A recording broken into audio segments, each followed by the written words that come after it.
Welcome to The Road Less Traveled, where I talk about every topic that has ever roamed my mind and has led me to this very moment today. Please join me. So if you're here today, you probably have a lot of self-awareness. And when you travel along your journey, you might have to learn a few simple self-awareness cues to navigate certain environments. What is self-awareness? Well, I'm glad you asked. Let me give you the textbook version of self-awareness you can find straight on your smartphone. Self-awareness is the ability to understand one's own thoughts, feelings, and behaviors and how they impact others. I'm telling you now, it is okay to act out every now and then. That's what I had to do. It is okay to have a few bad days, weeks even, maybe as long as a month. But what sets people who don't have self-awareness apart from those who do is putting your own self in check when necessary.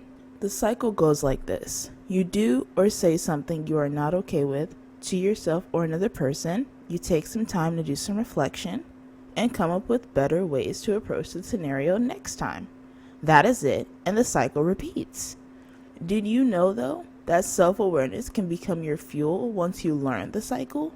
It feeds you when you have worked hard on yourself, and now you have no reason to disregard something to tackle later. You just handle it. All of a sudden, you have changed your character development and know exactly what needs to be said and what needs to happen. I will tell you that self-awareness is also realizing who needs to be put in their place. You can be kind and loving all you want, as I talk about all the time on here, but be careful because there are still people who know of your goodness and must sabotage it. Since you are more alarmed and ready, you can handle whatever they throw your way. Now you guys know, I like to tell personal stories sometimes, but this one shocked me, so I'm going to share it. I had a coworker I could not stand on a personal level. I knew that they had their own tests to attend to, and that was not my battle. I wish they understood their behavior and took the proper measures to heal, but they didn't have it in them to care about themselves. I still had to work and collaborate with them though, so it was going to be a grand time. We'll call them Josh. Josh got on my nerves 24/7, 25/9. I mean, something was definitely wrong with this man. He was always here, there, and everywhere. He was like a fly on the wall. I mean, he was not my kind of vibe. I like chill people who just want to do a service and go home. He did not understand that. He was just like being a little fly gnat. You know them gnats that just be in your face? He was trying to be my boss. I couldn't even acknowledge that I worked under a boss on a day-to-day basis. So it was hilarious that he was trying everything to get on my nerves and control how I did things. I wanted to work in peace. One day, I was working harder than usual because he was in my ear again like a little gnat.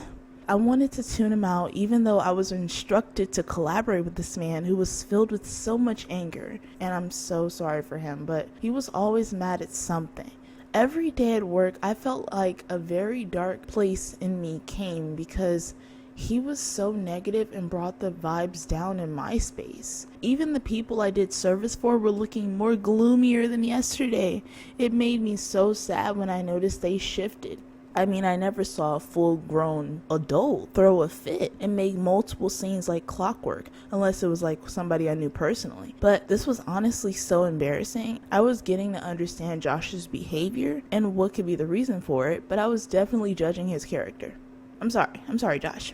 He would complain about resources that he needed, but I always thought in my head that someone filled with that much negative energy would have a long time before they could properly see results. I mean, it starts within.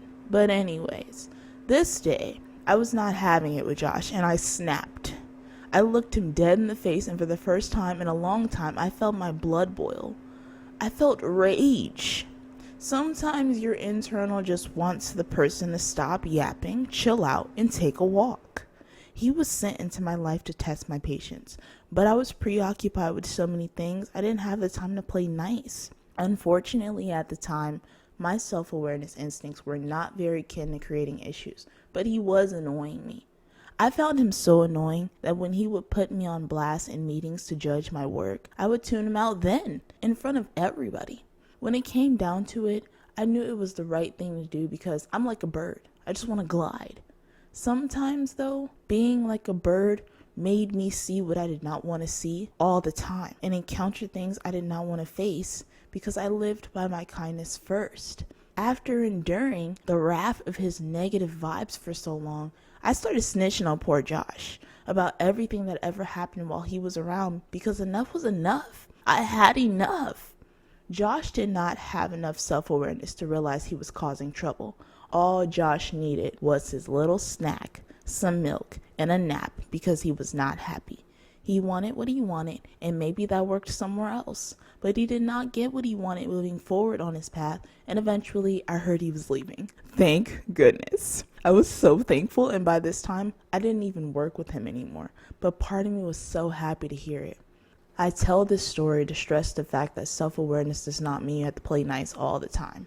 If you have a good reason to act out, then do not let it slide.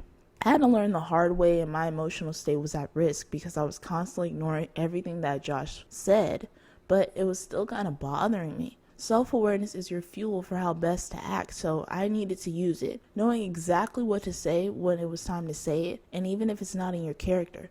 I still had to portray these negative sides of me to get Josh to leave me alone. I knew that no matter how I had to act around Josh, I was still the kindest person I knew. Now, this episode is a little different from the one titled Silence is a Deadly Weapon, because in that episode, I told you the power of silence. But in this case, silencing myself did not remove Josh from around me, so I did have a little bit of anger. Silence is only half the win, but self-awareness will teach you about how to truly step into your power without making yourself look crazy. Self-awareness is realizing that experiences are supposed to teach you and are not meant to defeat you. A part of me wanted to get upset with myself for going to people higher than me about him and that I should have just stuck it out. But I learned that he would not change me because I always showed up caring and loving to others. I knew my health was the most important thing. Just by making that move to snitch on him and spill the beans, I was removed from around him. I did not want to be moved, but if it was to get away from Josh, I was okay with it. I was so self-aware of my actions that it caused me to act out of character for my own safety. This is the only time checking yourself is not necessary because by this stage, you already know how you act and how to properly treat people. I hope that by knowing there are two sides to self-awareness, you can use it to your benefit, but not with the intent to harm you or others around you who do not deserve it. You heard it here first. It takes someone willing. I'll catch you in the next one.